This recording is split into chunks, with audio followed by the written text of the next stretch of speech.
Hello dear students. बच्चों, हम लोग अभी इस वीडियो में बोर्स एटॉमिक मॉडल, बोहर का एटॉमिक मॉडल स्टडी करेंगे। Bohr model of atom. पीछे हम लोग डाल्टन्स एटॉमिक थ्योरी पढ़े, जो पूरा थ्योरेटिकल पार्ट था, उसमें बहुत सारे ड्रॉबैक भी थे। उसके बाद हम लोग फिर थॉमसन का एटॉमिक मॉडल पढ़े, थॉमसन का। उसके बाद रदरफोर्ड एटॉमिक मॉडल पढ़े। नील्स बोहर ने क्या किया, नील्स बोहर ने कि वो एक चीज इंटरेस्टिंग चीज बताते हैं कि पिछले वीडियो में आपको बताए थे कि रदरफोर्ड जो था वो थॉमसन का स्टूडेंट ही था। नील बोहर भी थॉमसन, रदरफोर्ड, जितने भी इस तरह के साइंटिस्ट थे उनके साथ ही नील बोहर ने भी वर्क किया था। यानी एक तरह से कहिए ये भी थॉमसन के स्टूडेंट ही थे, सब साथ काम कर रहे थे, को वर्कर थे सब लोग। ठीक है, तो थॉमसन का मॉडल आया, रदरफोर्ड का मॉडल आया। जब बोहर ने अपना मॉडल दिया तो उन्होंने देखा कि रदरफोर्ड के मॉडल में क्या क्या कमी थी, क्या क्या कमियां वहां रह गई थी। बोहर ने उसको कंप्लीटली कोशिश किया, उसके सारे ड्रॉबैक को, लिमिटेशंस को दूर करने का। ठीक है, और बोहर ने जो अपना थ्योरी दिया वो एक्चुअली प्लैंक्स क्वांटम थ्योरी पर आधारित था। यानी प्लैंक्स ने क्या बताया था कि किसी भी सोर्स से निकलने वाला रेडिएशन डिसकंटिन्यूअसली एनर्जी के छोटे छोटे पैकेट्स के फॉर्म में निकलता है। ठीक है, इसने भी इसी क्वांटम थ्योरी को ही अपना आधार बनाया। धीरे धीरे हम आगे सीखेंगे किस प्रकार से क्वांटम थ्योरी पर बेस्ड इसने अपना थ्योरी दिया। ठीक है, तो आप ऐसे कह सकते हैं, क्वेश्चन कभी पूछ सकता है कि बोहर का थ्योरी किस पर बेस्ड था, 4 ऑप्शन दे देगा। तो प्लैंक्स क्वांटम थ्योरी पर बेस्ड हमारा बोहर एटॉमिक मॉडल है वो। ठीक है, और जो पीछे हम लोग पढ़े उसमें क्या क्या ड्रॉबैक था रदरफोर्ड के मॉडल में, उस सब को बोहर ने दूर करने का कोशिश किया। ठीक है, तो ऐसे समझो दूसरी बात कि पूरे चैप्टर में सबसे इम्पोर्टेंट कहो, बैकबोन कहो इस चैप्टर का, या ब्रेन कहो, या जो कहो, यही टॉपिक है हमारा सबसे इम्पोर्टेंट। आईआईटी में, जेईई मेंस में अधिकांश क्वेश्चन इसी टॉपिक से पूछा जाता है। यानी कई साल का क्वेश्चन उठाकर देखिएगा, आपको maximum question Bohr atomic model पर मिलेगा। ठीक है, आ रही है बात समझ में? तो अभी इस वीडियो में हम लोग, चूंकि ये बड़ा सा टॉपिक है, पूरे एटॉमिक स्ट्रक्चर में जितने भी टॉपिक्स पढ़ने हैं उन सभी में सबसे बड़ा मेजर टॉपिक यही है। इसमें हमको लगता है कई सारा वीडियो आपको बन जाएगा, 5-6 वीडियो तो कम से कम बनेगा। सोचो, काफ़ी इम्पोर्टेंट और एक बड़ा सा ये टॉपिक है। इसमें बहुत सारे चीज़ों को हम सीखेंगे।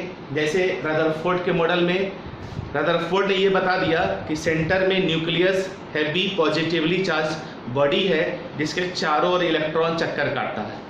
ठीक है, अब न्यूक्लियस से कितनी दूरी पर चक्कर काटता है, यानी रेडियस क्या है उस ऑर्बिट का, उस इलेक्ट्रॉन, चूंकि इलेक्ट्रॉन चार्ज बॉडी है, एक्सेलरेटेड चार्ज पार्टिकल है, इनर्जेटिक पार्टिकल है, एनर्जी है तो ही उसमें घूम रहा है। वो कितना होगा इस इलेक्ट्रॉन का एनर्जी? ठीक है, हम लोग इलेक्ट्रॉन की एनर्जी बोलते हैं, आगे समझेंगे कि पूरे सिस्टम का वो एनर्जी कैसे होता है ना। किस वेलोसिटी से वो घूम रहा है, घूमने में कितना समय लेगा, है ना। चूंकि सर्कुलर पाथ पर इलेक्ट्रॉन घूम रहा है तो उसका एंगुलर मोमेंटम क्या होगा।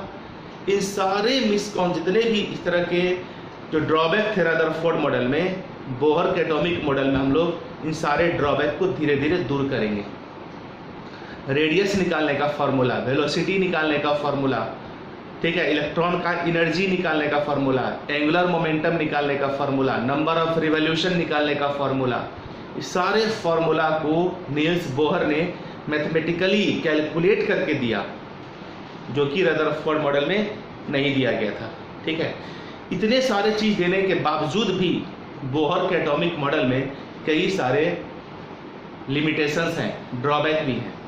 सबसे पहला ड्रॉबैक ये समझो कि नील्स का जो बोहर का एटॉमिक मॉडल था, बोहर एटॉमिक थ्योरी या मॉडल जो कहो, ठीक है, ये सिंगल इलेक्ट्रॉन कंटेनिंग स्पेसीज पर ही केवल लागू होता है। सिंगल इलेक्ट्रॉन, यानी वैसे एटम की हम बात कर रहे हैं जिसमें एक इलेक्ट्रॉन होता है, जैसे हाइड्रोजन, हीलियम पर 1+, ठीक है, हाइड्रोजन की बात कर रहे हैं, हीलियम पर 1+, लिथियम पर 2 प्लस, बेरिलियम पर 3 प्लस।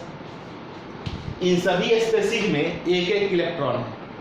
हाइड्रोजन में तो वैसे भी एक इलेक्ट्रॉन होता है, हीलियम में 2 इलेक्ट्रॉन होता है, लेकिन एक इलेक्ट्रॉन लॉस कर देगा, हीलियम पर 1 प्लस आएगा, इसमें 1 इलेक्ट्रॉन बचेगा। लिथियम में 3 इलेक्ट्रॉन होता है और 2 इलेक्ट्रॉन लॉस किए हुआ है, 1 ही इलेक्ट्रॉन बचा ना।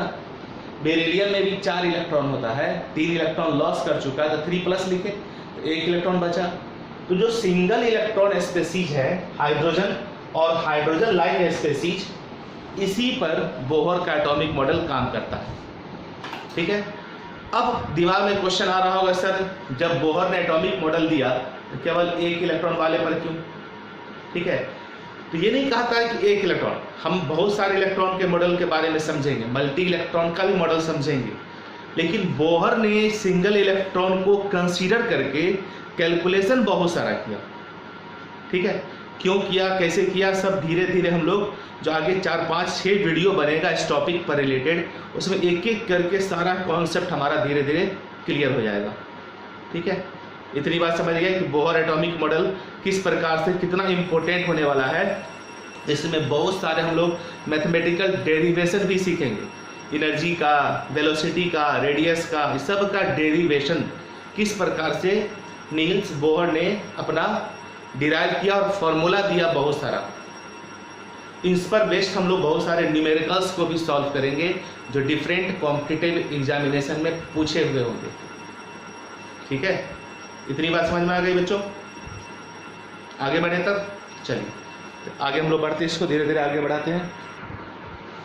तो बच्चों अभी हम लोग एक एक करके बोर्स एटॉमिक मॉडल, जो बोहर का एटॉमिक मॉडल था, उसका हम लोग पोस्टुलेट्स का स्टडी करेंगे, तो उसने क्या सब बताया। ठीक है, फिर इसका हम लोग डेरिवेशन करेंगे, डेरिवेशन में ही radius, energy, velocity, number of revolution per second, इस सारी चीज़ों को हम लोग डिराइव करेंगे। ठीक है, डेरिवेशन में भी जो बताया जाएगा थ्योरी सब, वो भी बोहर एटॉमिक मॉडल का पोस्टुलेट से ही होगा, लेकिन जो उसने थ्योरेटिकल पार्ट सब बताया पहले हम लोग उसको स्टडी कर लेते हैं। ठीक है, इसमें से कई सारे पोस्टुलेट्स ऐसे होंगे जो आप लोग शायद 9th या 10th में पढ़ाई किए होंगे निश्चित रूप से। पहले हम लोग उसी चीज़ को बताते हैं, फिर हम लोग धीरे धीरे अपने टॉपिक में इंटर कर जाएंगे। ठीक है, देखो यहाँ मैंने कुछ पोस्टुलेट्स लिख रखे हैं, एक एक करके सबको एक्सप्लेन करते हैं। ठीक है, समझते चलिएगा कि किसी भी एटम में, कोई भी एटम जो है, ठीक है, उसमें जो न्यूक्लियस होता है, जिसकी डिस्कवरी रदरफोर्ड ने ऑलरेडी अपने थ्योरी में कर रखी थी, नील्स बोहर ने भी यही बात बताया कि एटम के सेंटर में एक छोटा सा हैवी पॉजिटिवली चार्ज्ड बॉडी होता है एटम के सेंटर में। ठीक है, जिसे न्यूक्लियस कहते हैं, यानी पहले ही बता दिया गया था। और उस पॉजिटिव बॉडी के चारों ओर एक फिक्स्ड पाथ पर, फिक्स्ड सर्कुलर ऑर्बिट में इलेक्ट्रॉन चक्कर काटते रहता है। यानी एटम के सेंटर में एक पॉजिटिवली छोटा सा बॉडी है, ठीक है, जो हैवी होता है, काफ़ी भारी होता है वो इलेक्ट्रॉन के रेस्पेक्ट में, और उसके चारों ओर इलेक्ट्रॉन रिवॉल्व करता है सर्कुलर ऑर्बिट्स में।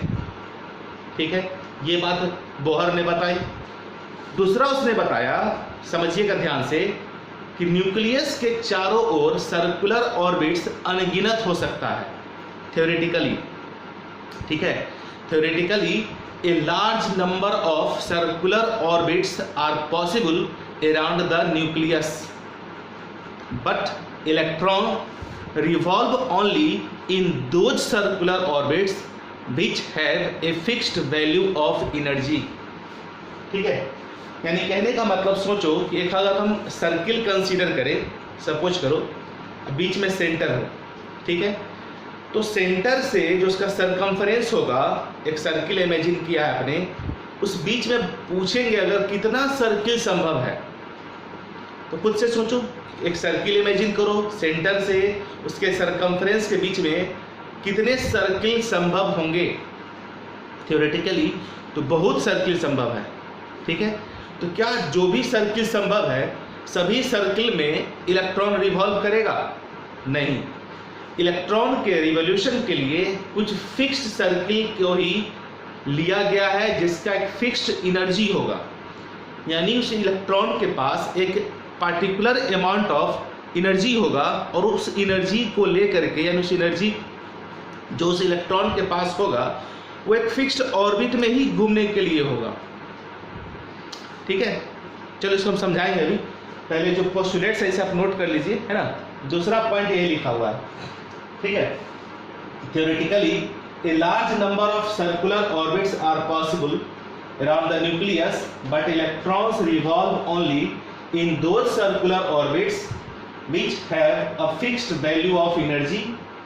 Hence, these orbits are called energy levels or stationary states or cells.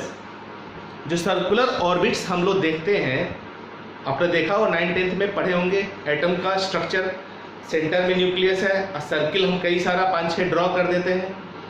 In circles को हम लोग क्या बोलते हैं? ऑर्बिट्स या सेल या स्टेशनरी स्टेट्स या एनर्जी लेवल। सर्कुलर ऑर्बिट्स को हम लोग इस चारों नाम से जानते हैं, ऑर्बिट कहिए, सेल कहिए, स्टेशनरी स्टेट्स कहिए या एनर्जी लेवल कहिए। ठीक है, आ रही है बात समझ में? तो इन डिफरेंट एनर्जी लेवल्स को यानी सेल को हम लोग कैसे नंबरिंग करते हैं? 1 2 3 4 5 6 करके नंबरिंग करते हैं और उसको डेजिग्नेट कैसे करते हैं?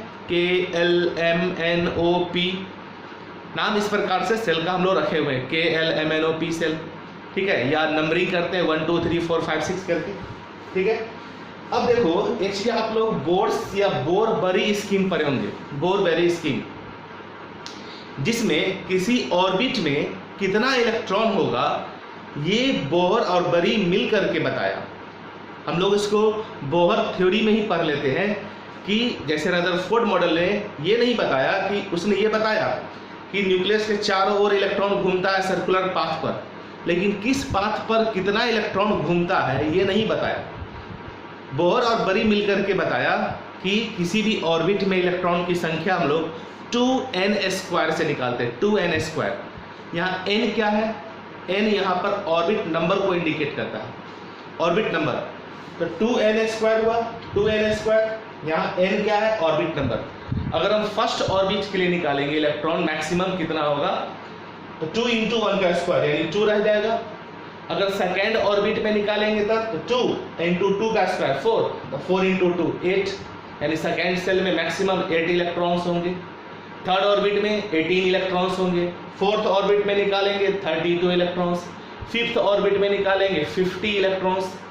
तो 2n² की मदद से हम लोग first, second, third, fourth, fifth orbit में इलेक्ट्रॉन्स की मैक्सिमम संख्या निकाल सकते हैं। ठीक है, आ रही बात समझ में? अब एक चीज और इसमें एक ड्रॉबैक या लिमिटेशन समझो कि बोहर का जो एटॉमिक मॉडल है वो केवल वैसे स्पेसीज पर एप्लीकेबल है जिसमें एक इलेक्ट्रॉन होते हैं। सिंगल इलेक्ट्रॉन कंटेनिंग स्पेसीज पर ही बोहर का एटॉमिक मॉडल काम करता है। मल्टी इलेक्ट्रॉन एटम वाले स्पेसीज पर बोहर का एटॉमिक मॉडल एप्लीकेबल नहीं होता है। ठीक है, इसके पीछे कारण क्या होगा हम लोग आगे सीख लेंगे। पहले इतना समझो कि बोहर का एटॉमिक मॉडल जो है केवल किस पर काम करता है? सिंगल इलेक्ट्रॉन कंटेनिंग स्पेसीज पर, जैसे हाइड्रोजन, हीलियम+, लिथियम 2+, बेरिलियम 3+। चलिए इतनी बात समझ में आ गई। इसका एक स्क्रीनशॉट आप ले लो, कॉपी में सबका नोट कर लेना, फिर हम आगे बढ़ते हैं, नेक्स्ट पोस्टुलेट्स की तरफ बढ़ेंगे।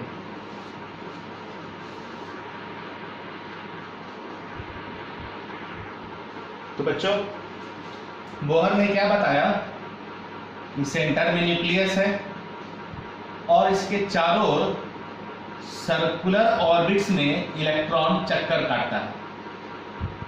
यहाँ कुछ हम एक फिक्स डिस्टेंस पर कुछ सर्कुलर ऑर्बिट्स को बना दे रहे हैं, कुछ बना दिए। इसको हम लोग नेमिंग कैसे करते हैं? KLMNO इस प्रकार से, या फिर n = 1 2 3 4 5। ठीक है, तो K सेल के लिए ऑर्बिट नंबर 1, L सेल के लिए ऑर्बिट नंबर 2, N सेल के लिए ऑर्बिट नंबर 3। ऑर्बिट नंबर को n से दर्शाते हैं, n 1 2 3। एक्चुअली इस सबको प्रिंसिपल क्वांटम नंबर भी कहा जाता है, principal quantum number. Orbit number को प्रिंसिपल क्वांटम नंबर भी कहते हैं। आगे हम लोग क्वांटम नंबर एक टॉपिक पढ़ेंगे। बोहर मॉडल खत्म होने के बाद डी ब्रॉगली का कॉन्सेप्ट पढ़ेंगे, हाइजेनबर्ग का थ्योरी पढ़ेंगे, फिर क्वांटम नंबर स्पेशली हम लोग को पढ़ना है। ठीक है, फिलहाल आप यहाँ समझिए कि जो ऑर्बिट नंबर है ना, ऑर्बिट्स, उसी को प्रिंसिपल क्वांटम नंबर भी कहा जाता है। क्लियर है, इतनी बात समझ में आ गई। अब आप समझिए यहाँ पर ये सेंटर में न्यूक्लियस है और एटम का टोटल मास जो होता है ना, उस न्यूक्लियस में ही कंसंट्रेट रहते हैं। क्योंकि चारों तरफ तो पूरा एम्प्टी स्पेस है, चारों तरफ तो पूरा खाली है, कुछ है ही नहीं, इलेक्ट्रॉन उसमें चक्कर काटते रहता है। ठीक है, तो एक चीज समझो यहाँ पर कि जो सर्कुलर ऑर्बिट हम बनाते हैं ये सब आर्बिट्री है, इमेजिनरी है। ऐसा नहीं कि एटम में हम टॉर्च जलाएंगे या लेजर लाइट जला करके उसमें हम ऑर्बिट को ढूंढेंगे, ऐसा नहीं है। ये तो सेंटर में क्या है, प्रोटॉन न्यूट्रॉन, उसका कलेक्शन है। सेंटर में क्या है, पूरा प्रोटॉन और न्यूट्रॉन जो है एक जगह ग्रुप बना करके जमा है। ठीक है, और उसके चारों ओर का जो स्पेस है जो खाली है उसी में इलेक्ट्रॉन चक्कर काट रहा है। ठीक है, इलेक्ट्रॉन जो चक्कर काट रहा है, ऐसा नहीं कहीं पर भी चक्कर काट लेगा वो। तो इलेक्ट्रॉन जिस पाथ पर चक्कर काट रहा है, जहां पर वो चक्कर काट रहा होगा, उसी को उसने ऑर्बिट कहा। ऐसा नहीं कि एटम में कोई ऑर्बिट पहले से बना हुआ है जिसमें इलेक्ट्रॉन जाके घूमता है, ऐसा बिल्कुल नहीं सोचना है। बल्कि ये सोचना है कि इलेक्ट्रॉन जहां पर चक्कर काट रहा है बस उसी पाथ को हम लोग ऑर्बिट बोल देते हैं। ठीक है, आई बात समझ में। ये बिल्कुल नहीं सोचना है कि कहीं पर भी इलेक्ट्रॉन चक्कर काट लेगा। इलेक्ट्रॉन के पास एक फिक्स्ड अमाउंट ऑफ एनर्जी होगा और उस एनर्जी के तहत वो इलेक्ट्रॉन एक फिक्स्ड ऑर्बिट में कंटिन्यू घूमता रहेगा। ठीक है, आ रही है बात समझ में। रदरफोर्ड मॉडल में क्या ड्रॉबैक था कि भाई कि इलेक्ट्रॉन एक एक्सीलरेटेड चार्ज पार्टिकल है। इलेक्ट्रोमैग्नेटिक वेव थ्योरी ये कहता है कि इलेक्ट्रॉन एक्सीलरेटेड चार्ज पार्टिकल है, और जब कोई एनर्जेटिक चार्ज पार्टिकल किसी ऑपोजिट चार्ज के चारों ओर घूमता है, यहाँ अपोजिट चार्ज कौन हो गया, न्यूक्लियस। न्यूक्लियस में तो पॉजिटिव चार्ज है। जब किसी पॉजिटिव बॉडी के चारों ओर कोई निगेटिव एनर्जेटिक पार्टिकल घूमेगा तो उससे कंटिन्यूअसली एनर्जी का लॉस होगा और अल्टीमेटली उसे लॉस एनर्जी करते करते करते न्यूक्लियस में कोलैप्स कर जाना चाहिए था। लेकिन ऐसा नहीं होता है, ऐसा नहीं होता है। तो नील बोहर ने इस चीज़ को बताया कि इलेक्ट्रॉन जब सर्कुलर पाथ में चक्कर काटता है तो किसी प्रकार का कोई एनर्जी का लॉस गेन वो नहीं करता है। बिना एनर्जी का लॉस किए हुए कंटिन्यू अपने ऑर्बिट में घूमता रहता है, वहाँ कोई एनर्जी का लॉस नहीं हो रहा है। ठीक है, अब कैसे नहीं लॉस हो रहा है, क्या उसका फिक्स्ड एनर्जी होगा, सारी बातों का भी हम लोग समझेंगे धीरे धीरे, है ना। पहले ये समझिए इलेक्ट्रॉन के पास एक फिक्स्ड अमाउंट ऑफ एनर्जी होगा और उस एनर्जी के लेकर के वो एक पार्टिकुलर ऑर्बिट में घूमता रहेगा। समझे कि नहीं समझ में आया? जैसे समझो ये न्यूक्लियस है, अब ये हम एटम कंसीडर कर लेते हैं, ये कोई एटम है। अब खुद से सोचो कि इस न्यूक्लियस से इस सरकमफ्रेंस के बीच में कितना ऑर्बिट संभव है। इमेजिनरी सोचो तो कितना सर्किल हम खींच सकते हैं, कितना सर्किल बना सकते हैं। अनगिनत सर्किल यहाँ से यहाँ के बीच में संभव हो सकता है। तो क्या सभी सर्किल में इलेक्ट्रॉन घूम लेगा? जी नहीं, सभी सर्किल में नहीं घूमेगा। और उसका एक एनर्जी होगा कि वो यहाँ पर मान लो घूम रहा है, ये फर्स्ट ऑर्बिट हमने कह दिया। मतलब क्या इस न्यूक्लियस और इसके बीच में तो बहुत सारा ऑर्बिट और भी संभव था इस जगह पर, लेकिन वहाँ पर इलेक्ट्रॉन नहीं घूमेगा।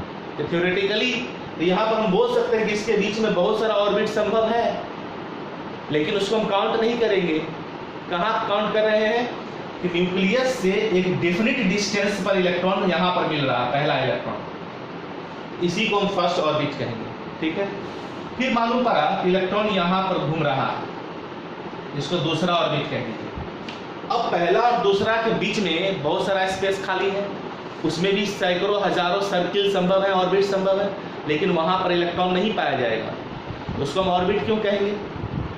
जिस जहाँ पर इलेक्ट्रॉन घूम रहा है ना, उसी को ऑर्बिट बोलना है। तो एक निश्चित डिस्टेंस पर इलेक्ट्रॉन यहाँ घूम रहा था, फिर न्यूक्लियस यहाँ पर घूम रहा था, फिर मान लो यहाँ पर घूम रहा था, जिसको तीसरा कहा, चौथा कहा। तो दूसरा और तीसरा के बीच में देखिए फिर स्पेस खाली है, उसमें बहुत सारे ऑर्बिट्स संभव है, ठीक है, लेकिन वहाँ इलेक्ट्रॉन नहीं पाया जाएगा, ठीक है, क्योंकि इलेक्ट्रॉन के पास एक फिक्स्ड एनर्जी होती है, उस एनर्जी को वो कंटेन अपने पास रखता है और एक निश्चित डिस्टेंस पर ही वो घूमता रहता है, बाकी जगहों पर वो नहीं मिलेगा। यानी बीच में जो आपको खाली जगह दिख रहा है वहाँ पर इलेक्ट्रॉन पाया ही नहीं जाएगा, ठीक है। आ रही बात समझ में ना? इतनी बात बालकों, इतनी बात समझ में आ गई आपको? आगे बढ़े, चलिए इसको आप नोट कर लीजिए, इसको जरूरत नहीं नोट करने का।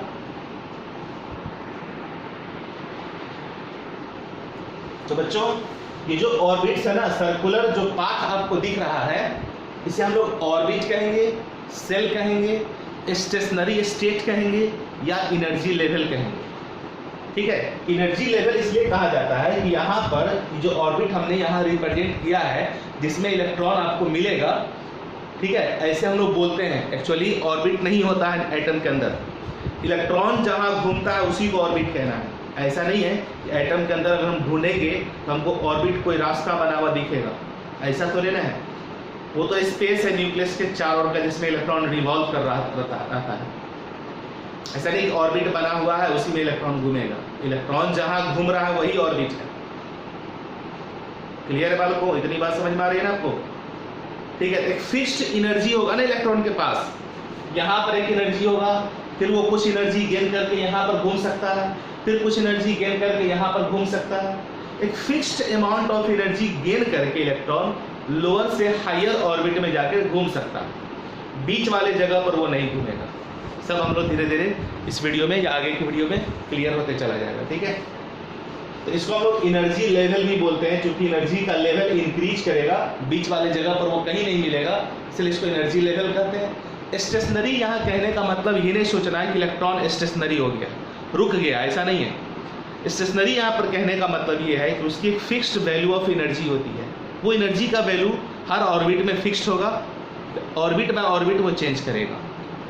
क्या होगा उसका एनर्जी भाई, किस स्पीड से वो घूम रहा है, क्या उसका एनर्जी होगा, न्यूक्लियस से कितने डिस्टेंस पर घूम रहा है। क्योंकि सर्कुलर पाथ को फॉलो कर रहा है तो कुछ ना कुछ तो उसका एंगुलर मोमेंटम होगा। अगर स्ट्रेट पाथ पर घूमता तो मोमेंटम होता, सर्कुलर पाथ पर घूम रहा है तो कुछ ना कुछ एंगुलर मोमेंटम होगा, ठीक है। इन सारे चीज़ों को हम लोग बोहर के एटॉमिक मॉडल में जो अभी हम स्टडी किए हैं, कर रहे हैं, इसमें डिटेल हम लोग समझेंगे, ठीक है। अगले पोस्टुलेट की तरफ बढ़ा जाए तो आगे बढ़े ना, चलो ठीक है। तो बच्चों अब हम लोग नेक्स्ट पोस्टुलेट की तरफ बढ़ रहे हैं। ये बहुत ही इंपॉर्टेंट है, सबसे इंपॉर्टेंट कहो एक हमारा पोस्टुलेट है ये बोहर के एटॉमिक मॉडल का, जिसके बारे में अभी हम लोग डिटेल समझेंगे, ठीक है। इसमें क्या बताया गया कि the attraction force between nucleus and electron, ये तो आप जानते हैं न्यूक्लियस और इलेक्ट्रॉन के बीच एक अट्रैक्शन फोर्स, उसे हम लोग न्यूक्लियस फोर्स भी बोल सकते हैं या इलेक्ट्रोस्टैटिक फोर्स भी बोल सकते हैं, क्योंकि अपोजिट चार्ज के बीच काम कर रहा है। न्यूक्लियस पर पॉजिटिव चार्ज है, इलेक्ट्रॉन नेगेटिव चार्ज बॉडी है, जिसके बीच एक अट्रैक्शन तो काम करेगा, ठीक है ना। इसको क्या बोलते हैं हम लोग, attraction force, electrostatic force, nuclear force या कूलम्बिक फोर्स। इस तरह के फोर्स के बारे में कूलम्ब साइंटिस्ट का नाम था, चार्ज का यूनिट भी हम लोग कूलम्ब ही जानते हैं, इसलिए इस फोर्स को हम लोग कूलम्बिक फोर्स भी बोलते हैं, ठीक है। तो न्यूक्लियस और इलेक्ट्रॉन के बीच अट्रैक्शन फोर्स काम करता है, जो कि इलेक्ट्रॉन पर लग रहे सेंट्रीपिटल एंड सेंट्रीफ्यूगल फोर्स के बराबर होता है। अब क्या है सेंट्रीपिटल, क्या है सेंट्रीफ्यूगल फोर्स, अभी समझ में आ जाएगी आपको, ठीक है। जैसे देखो, एक पत्थर ले लीजिए, स्टोन, उसको धागे से आप बांध करके रस्सी से उसको घुमाइए, सर्कुलर पाथ पर घुमाइए, इस तरह उसको आप घुमा रहे हैं, ठीक है। अब जरा सोचिए कि वो जो पत्थर घूम रहा है उस पर दो फोर्स काम कर रहा है। जिस सर्कुलर पाथ पर घूम रहा है रस्सी से एक फोर्स बंधा हुआ है, जो हमारे हाथ में वो रस्सी है, तो अंदर की तरफ एक फोर्स लग रहा है, सेंट्रीपिटल फोर्स, ठीक है। और साथ ही साथ पत्थर जहां घूम रहा है, जिस पॉइंट पर होगा वो किसी पल, किसी मोमेंट ऑफ टाइम में जिस पॉइंट पर वो होगा स्टोन, तो वहां पर बाहर की तरफ भी एक फोर्स लगता है, आउटसाइड, सर्किल के आउटसाइड, जिसे हम लोग सेंट्रीफ्यूगल फोर्स कहते हैं। तो अंदर की तरफ सेंट्रीपिटल फोर्स, बाहर की तरफ सेंट्रीफ्यूगल फोर्स लग रहा है। ये दोनों फोर्स बैलेंस होते हैं, इक्वल होते हैं, और इसी बैलेंस होने की वजह से वो स्टोन जो है घूम रहा है सर्कुलर ऑर्बिट में। ठीक है, अगर सेंट्रीपिटल फोर्स ज़्यादा हो जाए तो वो स्टोन हमारे हाथ में आके लग जाएगा। ठीक है, या फिर अगर सेंट्रीफ्यूगल फोर्स ज़्यादा हो जाए तो स्टोन सर्कुलर पाथ को छोड़ के बाहर की तरफ टेंजेंशियल वेलोसिटी से मूव कर जाएगा, स्ट्रेट लाइन में मूव कर जाएगा। ठीक है, बात समझ में आ रही है ना क्या बोल रहे हैं? सो अगर सेंट्रीफ्यूगल फोर्स, बाहर वाला फोर्स ज़्यादा हो जाएगा अंदर वाले फोर्स से, स्टोन तो बाहर फेंका जाएगा। ठीक है, यानी सर्कुलर पाथ को छोड़ देगा और जिस पॉइंट पर फोर्स ज़्यादा होगा वहाँ सीधे स्ट्रेट लाइन में चला जाएगा, है ना। ऐसे घूम रहा है, मान लो यहाँ पर फोर्स खत्म हुआ, सीधे निकल जाएगा वो। ठीक है, तो यही बात बताया कि इलेक्ट्रॉन पर जो अट्रैक्टिव फोर्स न्यूक्लियस लगा रहा है, बैलेंस्ड फोर्स उस पर बाहर की तरफ भी काम कर रहा है, सेंट्रीफ्यूगल फोर्स। ये दोनों फोर्स बैलेंस है, इसलिए इलेक्ट्रॉन अपने ऑर्बिट में कंटिन्यू घूमता रहता है। ठीक है, अगर केवल अट्रैक्टिव फोर्स काम करेगा तब तो इलेक्ट्रॉन अंदर चलाएगा, लेकिन उस पर चूंकि सर्कुलर पाथ पर घूम रहा है, वो रेस्ट में तो है नहीं। रेस्ट में रहता तो न्यूक्लियस उसको खींच लेता अपनी तरफ, लेकिन चूंकि वो मोशन में है, सर्कुलर ऑर्बिट में घूम रहा है, तो उस पर बैलेंस्ड फोर्स इक्वल, जितना न्यूक्लियर फोर्स अंदर काम कर रहा है ना, उतना ही बैलेंस्ड फोर्स आउटसाइड की तरफ भी काम करता है। तो बैलेंस फोर्स काम कर रहा है, इसलिए वो ना अंदर की तरफ जाएगा ना बाहर की तरफ जाएगा, अपने ऑर्बिट में कंटिन्यू घूमता रहेगा बिना एनर्जी लॉस किए हुए। There is no loss of energy. ठीक है, चलिए आइए अब इस बात को हम लोग समझते हैं। यहाँ पर मान लीजिए हमने एक एटम कंसीडर कर लिया, उसके सेंटर में ये न्यूक्लियस है और ये रहा इलेक्ट्रॉन। ठीक है, अब इस न्यूक्लियस और इलेक्ट्रॉन के बीच, इस न्यूक्लियस और इलेक्ट्रॉन के बीच एक फोर्स काम कर रहा होगा, जिसको हम लोग क्या बोलेंगे? न्यूक्लियर फोर्स या इलेक्ट्रोस्टैटिक फोर्स, इलेक्ट्रोस्टैटिक फोर्स या कूलम्बिक फोर्स। कूलम्बिक फोर्स भी आप इसे बोल सकते हैं। अपोजिट चार्ज के बीच फोर्स काम कर रहा है। अब यहां पर चार्ज कितना होगा? Z इंटू ई। इस पर चार्ज कितना होगा? Z इंटू ई। कैसे भाई? ये ZE क्या है? ये बहुत इंपॉर्टेंट टॉपिक हम आपको पढ़ा रहे हैं, बहुत इंपॉर्टेंट चीज है। ZE क्या है?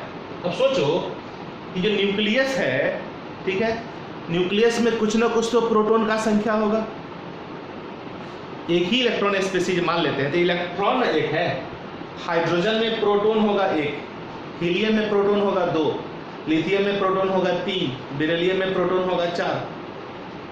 तो Z जो है ना, प्रोटॉन की संख्या को दर्शाता है। ठीक है, और E क्या है? प्रोटॉन के चार्ज को दर्शाता है। तो अगर प्रोटॉन की संख्या मान लो 1 है तो Z हो गया 1, एक प्रोटॉन का चार्ज यहाँ हो गया E।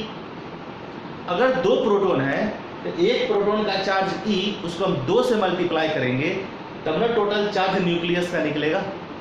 अगर प्रोटॉन की संख्या 3 है तो Z हो गया 3 और E हो गया प्रोटॉन का चार्ज, तो 3 इंटू प्रोटॉन का चार्ज, तो न्यूक्लियस का टोटल चार्ज निकल गया। अगर 4 प्रोटॉन है तो Z हो गया 4 इंटू E, प्रोटॉन का चार्ज, तो 4 प्रोटॉन का चार्ज होगा, तो उसको हम ZE बोलेंगे टोटल चार्ज को। अब Z 1 2 3 4 हो सकता है, E प्रोटॉन के चार्ज को दर्शाता है। ठीक है, जितना चार्ज प्रोटॉन पर होगा, equal and opposite charge electron पर भी होता है। इलेक्ट्रॉन निगेटिवली चार्ज है, ये पॉजिटिव चार्ज है। क्लियर है? इतनी बात समझ में आ गई। अब मान लो कि इस तरह ये सर्कुलर पाथ पर घूम रहा है, ये फोर्स अगर टूट गया, यहां से तोड़ दिया गया, ये इलेक्ट्रॉन अगर ऐसे घूम रहा था, जैसे ही ये घूमते हुए यहां पर पहुंचा, ये फोर्स अगर टूट गया, ये अब इस सर्कुलर पाथ पर न जा करके सीधे यहां से टेंजेंशियल स्ट्रेट लाइन में v वेलोसिटी से मूव कर जाएगा। सपोज करो इलेक्ट्रॉन ऐसे घूम रहा था, यहाँ पर पहुंचा, इसका ये टेंजेंशियल वेलोसिटी है, जिस वेलोसिटी से मूव करेगा वो, अगर इस फोर्स को तोड़ दिया जाए तो ये सर्कुलर पाथ पर न घूम करके स्ट्रेट लाइन में ट्रेवल कर जाएगा। क्लियर है? अब समझो जितना फोर्स अंदर की तरफ लग रहा है इसी को हम लोग बोलते हैं सेंट्रीपिटल फोर्स। यानी ठीक है, अगर मान लो ये कोई चार्ज बॉडी नहीं है, चार्ज है तो न्यूक्लियर, इसको इलेक्ट्रोस्टैटिक फोर्स कहो, कूलम्बिक फोर्स कहो, जो कहना है कहो, लेकिन धागा से हम बांध करके पत्थर को घुमा रहे थे तो क्या वहां हमारे हाथ और पत्थर के बीच में इलेक्ट्रोस्टैटिक फोर्स काम कर रहा है क्या? बात समझ रहे हैं क्या बोल रहे हैं? सो चार्ज बॉडी है तब तो हम इलेक्ट्रोस्टैटिक फोर्स या कूलम्बिक फोर्स कहेंगे, लेकिन चार्ज बॉडी अगर नहीं है तो उसे इलेक्ट्रोस्टैटिक फोर्स क्यों कहेंगे? कौन सा फोर्स कहलाएगा? वो सर्कुलर पाथ पर कोई ऑब्जेक्ट अगर घूम रहा है टुवर्ड्स इनवर्ड, यानी अंदर की तरफ जो फोर्स उस पर लग रहा होगा उसे सेंट्रीपिटल फोर्स कहते हैं। एंड एक्चुअली ये न्यूक्लियर फोर्स ही सेंट्रीपिटल फोर्स है। क्लियर है? इतना ही इस पर बैलेंस्ड फोर्स बाहर की तरफ भी काम करेगा। जितना अंदर की तरफ काम कर रहा है उतना ही बैलेंस्ड फोर्स बाहर की तरफ काम कर रहा है। जब तक बैलेंस्ड फोर्स इस पर नहीं काम करेगा तब तक ये सर्कुलर ऑर्बिट में नहीं घूमेगा। सर्कुलर पाथ पर इसे घूमने के लिए जितना अंदर की तरफ काम कर रहा है फोर्स, उतना ही फोर्स बाहर की तरफ भी काम करता रहेगा। हर पॉइंट पर इलेक्ट्रॉन अगर यहाँ है, जिस पॉइंट पर भी है, जितना अंदर की तरफ फोर्स काम करेगा उतना ही बाहर की तरफ काम करेगा। अगर ये इलेक्ट्रॉन यहाँ पर है, जितना अंदर काम करेगा उतना ही बाहर भी काम करेगा। बैलेंस्ड एंड इक्वल फोर्स, जिसे हम लोग बोलेंगे सेंट्रीफ्यूगल फोर्स। सेंट्रीफ्यूगल फोर्स, ठीक है? आ रही है बात समझ में? कोई दिक्कत है? यहां तक नहीं होना चाहिए। इतनी बात समझ में आ गई ना आप लोगों को? आगे बढ़े। अब देखो, क्योंकि दोनों फोर्स बराबर होगा तो हम लिख सकते हैं यहां पर इलेक्ट्रोस्टैटिक फोर्स जो होगा, है ना, इलेक्ट्रोस्टैटिक फोर्स इक्वल होगा सेंट्रीपिटल या सेंट्रीफ्यूगल फोर्स के। ठीक है? यानी कहने का मतलब कि Fe इक्वल होगा Fc के। क्योंकि फोर्स एक वेक्टर क्वांटिटी है इसलिए इस पर वेक्टर का साइन हमने दे दिया है। ऐसे कोई लिखने की जरूरत नहीं है, बस इसी तरह हम दर्शा दिए, फिर भी आपको समझ में आ जाएगा। तो इलेक्ट्रोस्टैटिक फोर्स, यहाँ इसको Fe मीन्स आयरन नहीं समझ लेना, ये आयरन नहीं है। Electrostatic force centrifugal force EF, ठीक है? क्लियर है? दोनों इक्वल होगा। इतनी बात समझ गए? तो ही वो इलेक्ट्रॉन चक्कर काट रहा है। अब देखो इलेक्ट्रोस्टैटिक फोर्स कैसे निकालते हैं? 1/4 pi epsilon naught, 1/4 pi epsilon naught, इसको एप्सिलम बोलते हैं हम लोग, epsilon naught. 1/4 pi epsilon naught into Q1 Q2 by R square. ठीक है? ये इलेक्ट्रोस्टैटिक फोर्स निकालने का फॉर्मूला है, कूलम्ब के द्वारा दिया गया फॉर्मूला है, जिसके बारे में डिटेल हम लोग फिजिक्स में और पढ़ते हैं, लेकिन यहाँ पर फिर भी समझ में आ जाएगा। 1/4 pi epsilon not, epsilon naught actually यहाँ परमिटिविटी कांस्टेंट को कहा जाता है। ठीक है? और ये पूरा हमारा कांस्टेंट वैल्यू ही है। 1/4 pi epsilon naught actually constant ही है। इसको हम आगे पूरा नहीं लिखेंगे, केवल के लिखेंगे, के। ठीक है ना? के लिखेंगे इसको। तो समझो Q1 Q2 क्या है भाई? दो चार्ज बॉडी जो है ना उसका चार्ज है। एक्चुअली समझो ये इलेक्ट्रोस्टैटिक फोर्स क्या है। सो जैसे मान लो ये चार्ज बॉडी है जिसका चार्ज है Q1, ये दूसरा चार्ज पार्टिकल है जिसका चार्ज है Q2, अपोजिट चार्ज है। इसके बीच एक अट्रैक्शन काम करेगा और इसके बीच में कुछ ना कुछ तो डिस्टेंस होगा, R को या इसी को हम लोग D कह सकते हैं। क्योंकि सर्कुलर पाथ पर है इस डिस्टेंस को R कह दिए, अगर सर्कुलर पाथ नहीं है तो आप D कह सकते हैं। ये दोनों बॉडी के बीच जो चार्ज काम कर रहा है वो Q1 Q2 है, चार्ज मान लिए, और इसके बीच का डिस्टेंस को हम D मान लिए। तो कूलम्ब ने क्या बताया, इसके बीच जो फोर्स काम करेगा, फोर्स जो काम करेगा 1/4 pi epsilon naught into Q1 into Q2, Q1 Q2 by D या R, इसका स्क्वायर, D स्क्वायर या R स्क्वायर लिख सकते हैं हम लोग। ठीक है ना। इस तरह इसको मिटा देंगे, इसका यहाँ पर कोई काम नहीं है, बस समझने के लिए केवल आप समझिए इस चीज को, है ना। तो इस प्रकार कोई दो चार्ज पार्टिकल है, उसके बीच d डिस्टेंस है या r डिस्टेंस है, तो अपोजिट चार्ज यहाँ Q1 Q2 अपोजिट चार्ज है, इसके बीच जो फोर्स काम कर रहा है कैसे निकालेंगे, इस फॉर्मूला से निकालते हैं, यही वो फॉर्मूला है। Q1 Q2 क्या है, दोनों चार्ज बॉडी का चार्ज हो गया, और r क्या है, उसके बीच के डिस्टेंस का स्क्वायर, ये है हमारा कांस्टेंट। क्लियर है, इतनी बात समझ में आ गई। Q1 Q2 क्या है, एक्चुअली चार्ज है वो, यहाँ भी कुछ ना कुछ चार्ज होगा, यहाँ भी चार्ज होगा, इसी चार्ज को यहाँ बैठाएंगे हम Q1 और Q2 के जगह पर। इसके बीच का डिस्टेंस को r मान लेते हैं, रेडियस है ये r है ना, यहाँ से यहाँ का डिस्टेंस, ठीक है। अब देखो सेंट्रीपिटल फोर्स या सेंट्रीफ्यूगल फोर्स दोनों बैलेंस फोर्स है, इसका फॉर्मूला होता है mv²/r, ठीक है, mv²/r, ये समझो। देखो आगे का सारा डेरिवेशन जो हम आगे रेडियस निकालेंगे, वेलोसिटी निकालेंगे, एनर्जी का फॉर्मूला निकालेंगे, सारा डेरिवेशन है ना यहीं से निकल कर आएगा, ठीक है। अब देखो 1/4πε0, ये तो कांस्टेंट है, इसे हम k लिख देंगे। अब आगे इसको लिखेंगे k, Q1 एक का चार्ज कितना है, Ze, तो Q1 के जगह बैठा दो Ze। Q2 दूसरा बॉडी का चार्ज है E/r²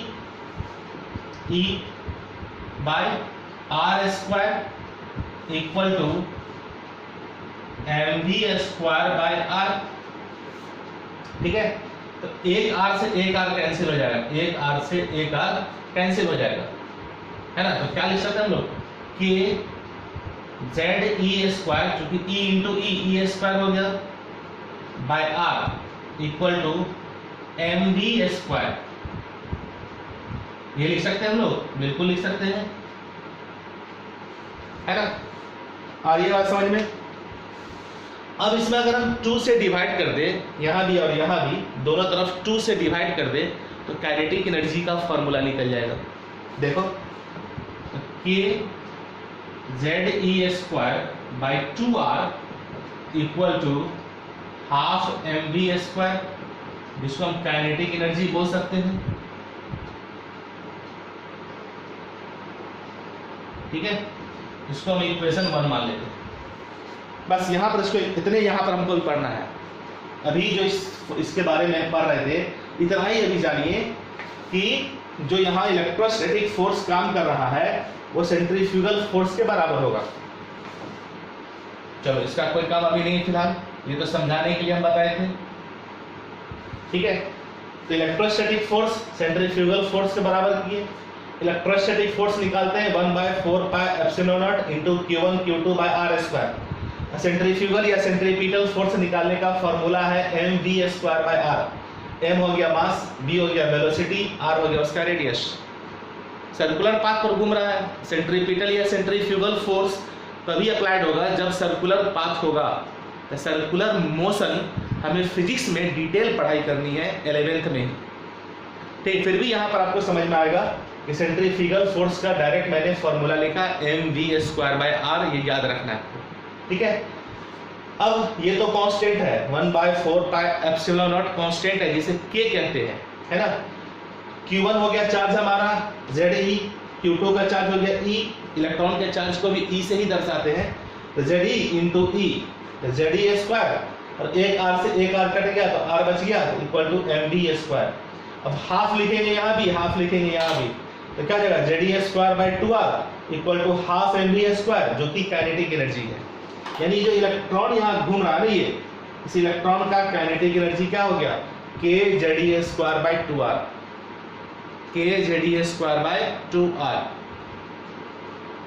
क्लियर है, इतनी बात समझ में आ गई ना बच्चों, यहां तक क्लियर है। आगे बढ़े, चलो इसका पूरे का स्क्रीनशॉट ले लें। इसका काम हमें हमेशा पड़ेगा, आगे जो पूरा डेरिवेशन पढ़ने वाले हैं उस सब जगह यही फॉर्मूला इस्तेमाल होगा, और इसी की मदद से हम लोग पूरा फॉर्मूला डिराइव कर लेंगे।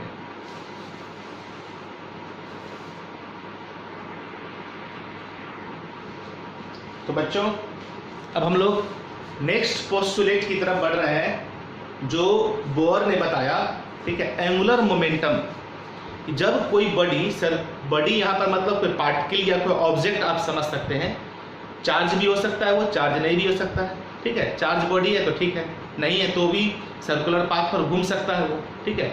तो उसका कुछ ना कुछ एंगुलर मोमेंटम होगा। यहाँ पर चूंकि इलेक्ट्रॉन न्यूक्लियस के चारों ओर चक्कर काट रहा है, वो चार्ज पार्टिकल है, उसका एंगुलर मोमेंटम क्या होगा, ठीक है, वो बोहर ने बताया।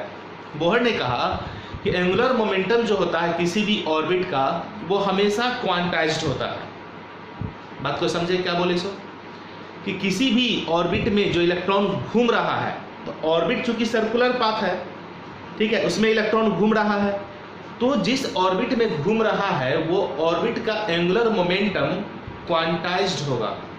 क्वांटाइज्ड होगा कहने का मतलब the angular momentum of N orbit या इलेक्ट्रॉन कहो इज ऑलवेज क्वांटाइज्ड। ऑर्बिट तो कुछ होता नहीं है, इलेक्ट्रॉन जहां घूम रहा है उसी पाथ को हम बोल देते हैं ऑर्बिट। ऑर्बिट एक्चुअली एटम के अंदर कोई पाथ या कोई रास्ता नहीं बना हुआ सीमेंट बालू गिट्टी का, या ट्रेन का पटरी नहीं है जिसमें इलेक्ट्रॉन जाके घूमेगा। इलेक्ट्रॉन जहां घूम रहा है उसी पाथ को हम ऑर्बिट बोल देते हैं, ठीक है। दोनों बात बार बार मैं रिपीट कर दे रहा हूँ, दिमाग में सेट कर लो, ठीक है। आ रही बात समझ में? चलो, तो ऑर्बिट कहे या इलेक्ट्रॉन कहे, है ना, उसका जो एंगुलर मोमेंटम होगा वो हमेशा क्वांटाइज्ड होगा। अब क्वांटाइज्ड का मतलब क्या होता है भाई? यहाँ लिखा हुआ क्वांटाइज्ड, ठीक है, लिख रहा है आपको क्वांटाइज्ड है। चलो, and only those orbits are possible whose angular momentum is integral multiple of h by 2 pi। बहुत इंटरेस्टिंग कहानी है, सुनो देखो। जैसे देखो बता रहे हैं, ये हो गया सर्कुलर न्यूक्लियस, ये हमारा क्या हो गया? न्यूक्लियस, ठीक है। अब इलेक्ट्रॉन मान लो पहला यहां पर घूम रहा है, ठीक है। तो इसका मतलब है कि इसके बीच में जो बहुत सारे ऑर्बिट्स और भी संभव थे, वहां इलेक्ट्रॉन नहीं घूम रहा था, ठीक है। फिर मालूम पड़ा कि ये इलेक्ट्रॉन कुछ एक fixed amount of energy gain करके किसी हायर ऑर्बिट में चला गया, आगे जाके घूम रहा है वो, मान लो यहां जाके घूम रहा है। ये कैसे हुआ? हम हाइड्रोजन की ही बात करते हैं, मान लो हाइड्रोजन, तो हाइड्रोजन में तो इलेक्ट्रॉन एक होता है और इसका कॉन्फ़िगरेशन हम लोग 1s1 लिखते हैं, यानी इलेक्ट्रॉन में एक ऑर्बिट है, ये फर्स्ट ऑर्बिट जिसमें एक इलेक्ट्रॉन घूम रहा है, ठीक है। बात को समझो ध्यान से, ये हाइड्रोजन को हमने यहां दर्शा दिया, ठीक है। ये हाइड्रोजन का न्यूक्लियस है, उसमें एक प्रोटॉन है केवल, और इसमें एक इलेक्ट्रॉन जो फर्स्ट ऑर्बिट में घूम रहा है। अब अगर इस इलेक्ट्रॉन को कहीं से एनर्जी मिल जाए, ये इलेक्ट्रॉन मालूम पड़ा यहां जाके घूमने लगा, वहां जाकर घूमने लगा, ये इलेक्ट्रॉन यहां से यहां जंप करके चला गया, तो एक डिफिनिट अमाउंट ऑफ एनर्जी इस इलेक्ट्रॉन ने गेन किया और अपने इस ऑर्बिट को छोड़ करके आगे जाकर घूमने लगा। इसको हम फर्स्ट ऑर्बिट कहे, इसको हम सेकेंड ऑर्बिट कह दिए। बीच में तो और भी सर्किल संभव था, लेकिन वहां इलेक्ट्रॉन तो नहीं घूम पा रहा था, एक फिक्स्ड अमाउंट ऑफ एनर्जी लेकर आगे चला गया। मान लो कि यहां पर इसका एनर्जी, ठीक है, 10 जूल था, सपोज करो 10 जूल था। अब ये यहां से मान लेते हैं कि 20 जूल एनर्जी गेन कर लिया, 20 जूल एनर्जी गेन किया और यहां जाकर घूमने लगा, ठीक है। यहां पर इलेक्ट्रॉन का एनर्जी ऊपर जाने के बाद तो 30 जूल हो गया, 10 पहले से था, 20 उसने गेन किया और आगे जाके घूमने लगा, यहां पर इसका एनर्जी हो गया 30 जूल। क्लियर है? इतना बात समझ में आया है ना? अब सोच रहे होंगे आप कि सर ये 20 जूल एनर्जी लिया, 10 जूल लेता तो आगे नहीं जाता, आगे नहीं जाता, ये यहीं पर घूमता रहता। अगर इसको जंप करने के लिए 20 जूल एनर्जी चाहिए तो इसको 20 मिलेगा तो ही जाएगा ये आगे, उससे कम में कोई गुंजाइश नहीं है। ऐसा नहीं कि 5-5 या 10-10 करके 2 बार ले लेगा तो फिर आगे चला जाएगा, ऐसा नहीं होता। एक ही बार उसको 20 जूल एनर्जी जब मिलेगा तो आगे जाएगा, और ज़्यादा मिल जाएगा तो भी आगे नहीं जाएगा वो, एकदम 20 ही चाहिए। 20 हम एक उदाहरण लेके माना है 20, इसके पास 10 जूल एनर्जी ऑलरेडी पहले से था, और अगर 20 जूल एनर्जी कहीं से गेन कर लिया तो पता चला आगे जाके घूम रहा है, आगे चला गया। इसका मतलब ये निकला कि इसको यहां से यहां आगे मूव करने के लिए 20 जूल ही चाहिए था, उससे कम भी नहीं, उससे ज्यादा भी नहीं। क्लियर है? इसलिए इसको हम लोग बोलते हैं क्वांटाइज्ड। ये कंटिन्यूअस नहीं है कि यहाँ 10 था और यहाँ जाने के लिए उसको 20 चाहिए था, तो 5 5 5 5 4 बार दे देंगे 5 5 की एनर्जी, तो वहाँ चला जाएगा। ऐसा नहीं हो रहा। अगर ऐसा होता तो ये कंटिन्यूअस फंक्शन कहलाता। चलो यहाँ पर था, मान लो जैसे ये है कि यहाँ पर इलेक्ट्रॉन था, और अगर इसको मान लो यहाँ जाना है, यहाँ पर इसको घूमने के लिए जाना है। सपोज करो, खुद से सोचो प्रैक्टिकली कि ये आपका घर है और यहाँ मान लो ये गोवा है या शिमला है, कुछ भी है। अब यहाँ से यहाँ जाने के लिए भाई कुछ तो अमाउंट ऑफ एनर्जी चाहिए ना, उससे कम रहेगा तो नहीं घूम पाएंगे हम।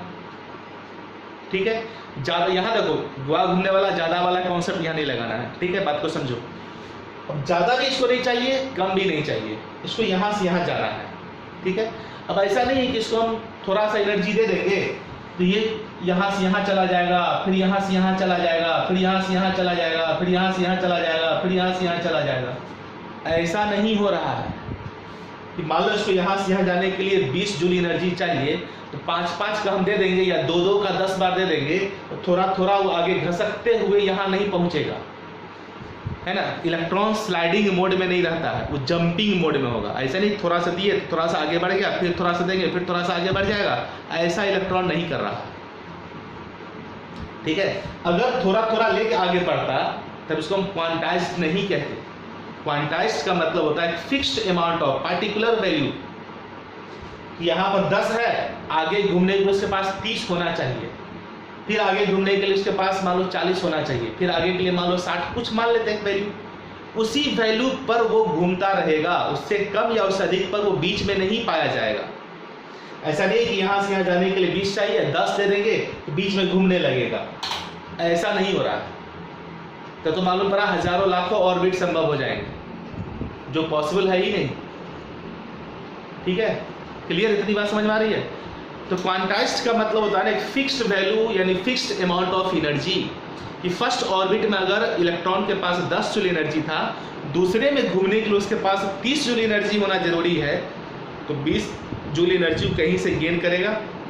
लाइट के सोर्स के रूप में गेन कर सकता है, इलेक्ट्रिक करंट के रूप में गेन कर सकता है, हीट के फॉर्म में गेन कर सकता है, और वो 20 जूल एनर्जी लेकर दूसरे ऑर्बिट में घूमने लगा।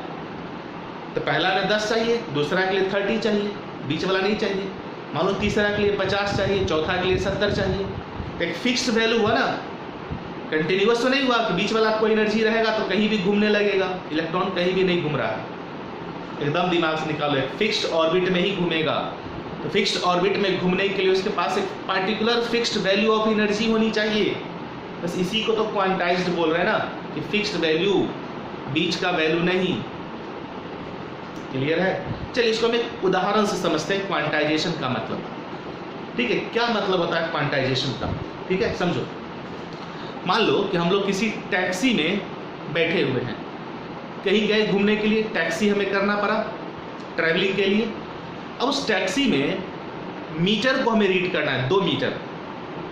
एक तो स्पीडोमीटर है, जैसे स्पीड हम लोग रीड करते हैं, टैक्सी ड्राइवर जो है टैक्सी को किस स्पीड में चला रहा है। दूसरा है जो हमारे हार्ट बीट को बढ़ाता है, वो फेयर मीटर है ना, फेयर मीटर समझ रहे हो, जिससे हम लोग को कांटा पता चलता है किस रेट से पैसा बढ़ रहा है भाई। स्पीडोमीटर जो होता है वो कंटिन्यूअस होता है ना, कि अब गाड़ी पर बैठे, अब गाड़ी हमारा जंप करके कूद के तो नहीं जा रहा है, जंप तो नहीं कर रहा है गाड़ी ना, वो तो चल रहा है अपने रफ्तार से, अपने हिसाब से। धीरे धीरे उसका स्पीड बढ़ा, फिर कहीं पर रुकना है तो धीरे धीरे उसका स्पीड स्लो होगा। ठीक है, बात समझ में आ रही है? तो वो कंटिन्यूअस है, स्पीडोमीटर कंटिन्यूअस है। स्पीडोमीटर का जो कांटा होगा 0 से धीरे धीरे उठेगा, है ना, 0 से 1 2 3 4 5 होते हुए 65 70 80 तक पहुंचेगा, फिर स्लो होगा तो धीरे धीरे उसका कांटा गिरेगा। स्पीडोमीटर कंटिन्यूअस हो गया, वो क्वांटाइज्ड नहीं है। लेकिन फेयर मीटर हमारा क्वांटाइज्ड है। पूछो कैसे? फेयर मीटर में क्या है, ड्राइवर या वहाँ की जो सरकार है एक पार्टिकुलर डिस्टेंस पर एक अमाउंट फिक्स्ड किए हुआ है कि पर किलोमीटर 10 के मल्टीपल में आपको रुपीज़ लेना है कस्टमर से, ऐसा ड्राइवर को कहा गया। अब जब गाड़ी पर आप बैठिएगा तो सर्विस टैक्स या वहाँ जो चार्ज लगता है बैठने का उसको हटा दीजिए, केवल ये रखना है कि पर किलोमीटर 10 रुपीज़ हमको ले रहा है वो, ठीक है। अब गाड़ी पर बैठे तो रुपीज़ जो फेयर मीटर है 0 दिख रहा है। अब आप मान लो कि गए हम 200 मीटर 300 मीटर 400 मीटर, 0 ही दिख रहा है। जैसे ही 1000 मीटर क्रॉस होगा, 1000 मीटर 1 किलोमीटर क्रॉस होगा, 10 रुपीज़ शो करने लगेगा, ठीक है। 1000 मीटर पर 10 रुपया शो किया। अब 1100 मीटर हो, 1200 मीटर हो, 1300, 1400, 1500, 16, 17, 18, 1900 मीटर हो, 10 रुपया ही दिख रहा है। लेकिन जैसे ही 2000 मीटर क्रॉस होगा गाड़ी, उसका 20 रुपया इंडिकेट करने लगेगा। फिर 2000 से लेकर के 2999 मीटर तक 20 रुपया ही शो कर रहा है। जैसे ही 3000 मीटर क्रॉस करेगा गाड़ी, 30 रुपीज़ शो करने लगेगा। ये जो फेयर मीटर हुआ ना, ये क्वांटाइज्ड हुआ, एक डेफिनिट डिस्टेंस पर मल्टीपल में अमाउंट बढ़ रहा है। This is called quantization. फेयर मीटर क्वांटाइज्ड हुआ कि पर किलोमीटर 10 रुपीज़ के मल्टीपल मिलेगा। अगर आप 1500 भी जाते हैं मीटर तो आपको 10 रुपया ही ले रहा है वो। 2500 मीटर जाएंगे तो 20 रुपया लेगा। 2000 मीटर जाओ 20 रुपया लेगा। 2100 मीटर जाएंगे तो भी 20 रुपया लेगा। समझे बालकों? क्वांटाइजेशन का मतलब समझ में आया? एक फिक्स्ड इंटरवल पर कोई वैल्यू का रिपीट होना। रिपीट मीन्स नॉट वो एक फिक्स्ड मतलब कि 20 के मल्टीपल में होगा, ऐसा नहीं सोचना है। एक फिक्स्ड वैल्यू होगा, यहाँ कुछ होगा, फिर यहाँ कुछ होगा, फिर यहाँ कुछ होगा, उसके बीच का कोई गुंजाइश नहीं है। एक फिक्स्ड अमाउंट होगा उसके उस जगह पर। दिस इज कॉल्ड क्वांटाइजेशन, ठीक है। अब सोचो कि जब इसका फिक्स्ड ऑर्बिट हो गया तो अंडरस्टूड है कि इसका एंगुलर मोमेंटम भी तो क्वांटाइज्ड होगा। अब यहाँ पर कुछ एंगुलर मोमेंटम होगा, फिर यहाँ पर कुछ एंगुलर मोमेंटम होगा, बीच वाला तो कोई वैल्यू होगा नहीं। मान लो अगर 10 है और यहाँ 20 है, फिर 30 है, फिर 40 है। सपोज करो यहाँ 10 अगर मान लेते हैं एंगुलर मोमेंटम है और यहाँ 20 है, 11 से 19 का एंगुलर मोमेंटम होगा ही नहीं। 10 होगा या 20 होगा या 30 होगा या 40 होगा, बीच का वैल्यू नहीं होगा एंगुलर मोमेंटम का भी। चूंकि बीच में ऑर्बिट्स तो थ्योरेटिकली हम केवल सोच सकते हैं, प्रैक्टिकली वहां पर इलेक्ट्रॉन रिवॉल्व तो कर नहीं रहा है। वहां का एंगुलर मोमेंटम हम क्यों कैलकुलेट करेंगे, संभव ही नहीं है, ठीक है ना। क्योंकि एक फिक्स डिस्टेंस पर ही वो घूम रहा है, यहाँ फिर मान लो यहाँ घूम रहा है।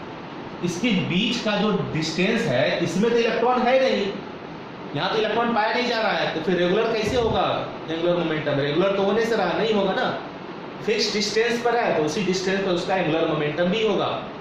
यहाँ कुछ होगा, फिर यहाँ कुछ होगा, बीच का नहीं होगा, फिर यहाँ कुछ है तो फिर यहाँ कुछ है, बीच का कोई भी वैल्यू संभव नहीं होगा। इसका मतलब है कि एंगुलर मोमेंटम भी क्वांटाइज्ड है। दैट्स इट, क्लियर हो गई बात? अब कहा इसने कि एंगुलर मोमेंटम जो होगा इलेक्ट्रॉन का वो एक्चुअली h/2 पाई का इंटीग्रल मल्टीपल होगा। इंटीग्रल मल्टीपल किसी पॉजिटिव इंटीजर से 1 2 3 4 5 6 से मल्टीप्लाई करेंगे। आइए देखते हैं उधर की तरफ बढ़ते हैं। इसको मिटा दें, बहुत इंटरेस्टिंग चीज है, आप आसानी से धीरे धीरे करके समझो। कोई यहाँ रॉकेट साइंस नहीं है। आपने अगर फिजिक्स में सर्कुलर मोशन नहीं भी पढ़ा है तो भी आपको यहाँ पर सारी बातें समझ में आएगी, ठीक है। तो ये बड़ा इशू नहीं है, देखो बहुत आसानी से समझ में आने वाला है, ठीक है बच्चों। इसने क्या बताया वो समझो कि एंगुलर मोमेंटम जो होगा mvr एक्चुअली h/2 पाई का इंटीग्रल मल्टीपल होगा। एंगुलर मोमेंटम को हम लोग mvr बोलते हैं, ठीक है। mv mass into velocity, linear momentum कहलाता है। अगर स्ट्रेट लाइन पर घूम रहा है कोई बॉडी तो, और सर्कुलर पाथ पर घूम रहा है तो उसी मोमेंटम को हम रेडियस से मल्टीप्लाई कर देंगे तो एंगुलर मोमेंटम कहलाता है, जो कि h/2 पाई का इंटीग्रल मल्टीपल है। यहाँ पर n कोई पॉजिटिव इंटीजर होगा, where n equal to any positive integer. आप इसे यहाँ पर ऑर्बिट नंबर भी बोल सकते हैं, ऑर्बिट नंबर या प्रिंसिपल क्वांटम नंबर, ठीक है। n ऑर्बिट नंबर को दर्शाते हैं। h बाई 2 पाई कांस्टेंट है, h बाई 2 पाई, h क्या है प्लैंक्स कांस्टेंट, पाई तो कांस्टेंट है 3.14, ये तो वैल्यू था ना पाई का 22/7, ये कांस्टेंट, ये पूरा कांस्टेंट, ये कांस्टेंट है, ठीक है। इस कांस्टेंट का इंटीग्रल मल्टीपल होगा, है ना, और ये बात समझ में। तो फर्स्ट ऑर्बिट में समझो, for first orbit angular momentum यानी mvr इक्वल टू क्या हो जाएगा, n के जगह पर तो 1 बैठा देंगे, h बाई 2 पाई के बराबर हो जाएगा, ठीक है। फॉर सेकेंड ऑर्बिट में अगर mvr निकालेंगे तो 2h बाई 2 पाई, 2 से 2 कैंसिल हो जाएगा तो h by pi. For third orbit के लिए अगर निकालते हैं mvr तो 3h by 2 pi, 3h by 2 पाई। अगर हम फॉर फोर्थ ऑर्बिट के लिए निकालते हैं तो mvr angular momentum 4h by 2 पाई, तो 2 से 2 का 4 कटेगा 2 टाइम्स में, तो 2h बाई पाई लिख सकते हैं। ये मल्टीपुल में है, ठीक है। अगर मान लो इसका वैल्यू हम x कर देते हैं, ये हो रहा है हमारा 2x, ये हो रहा है हमारा 3x, ये हो रहा है हमारा 4x, मान लेते हैं h बाई 2 पाई कांस्टेंट है x, तो फर्स्ट ऑर्बिट में n के जगह पर 1 बैठाएंगे तो x आ गया, उसको हम x मान लिए हैं, n के जगह पर 1 तो x, 2 into x, 3x, 4x, 5x, यानी x के मल्टीपुल में एंगुलर मोमेंटम होगा। अगर angular momentum h by 2 pi constant है, इसका वैल्यू मान लेते हैं 20 है, मान लो 20 थोड़ी देर के लिए, तो फर्स्ट ऑर्बिट में यहाँ 1 बैठाएंगे तो 1 इंटू 20 यानी 20, दूसरा ऑर्बिट में 40, तीसरा ऑर्बिट में 60, चौथे ऑर्बिट में 80, पांचवा ऑर्बिट में 100, तो 20 के मल्टीपुल में ना हुआ, पहला का 20 है, दूसरा का 40 है, यानी 20 से कम भी संभव नहीं है, 20 से 40 के बीच वाला वैल्यू भी संभव नहीं है, 40 से 60 के बीच का वैल्यू भी संभव नहीं है। h बाई 2 पाई का इंटीग्रल मल्टीपुल होगा, वो h बाई 2 पाई कांस्टेंट है, उसी का मल्टीपुल में एंगुलर मोमेंटम बढ़ते रहेगा, उसके बीच का वैल्यू संभव नहीं हो पाएगा। अगर h बाई 2 पाई को हम कांस्टेंट मान लेते हैं कोई भी, ठीक है, x मान लिए थोड़ी देर के लिए, तो पहला का x, तो दूसरा का 2x, तीसरा का 3x, मल्टीपुल में हो रहा है ना, उसके बीच की कोई वैल्यू संभव है? 1.5x, 2.37x नहीं संभव है। क्लियर हुआ बात? यहाँ तक कोई दिक्कत है? नहीं है। ये जो एक्चुअली है ना, ये क्या है मालूम है? क्वांटाइजेशन ऑफ एंगुलर मोमेंटम, इसे हम लोग क्या बोलते हैं? Quantization of angular momentum.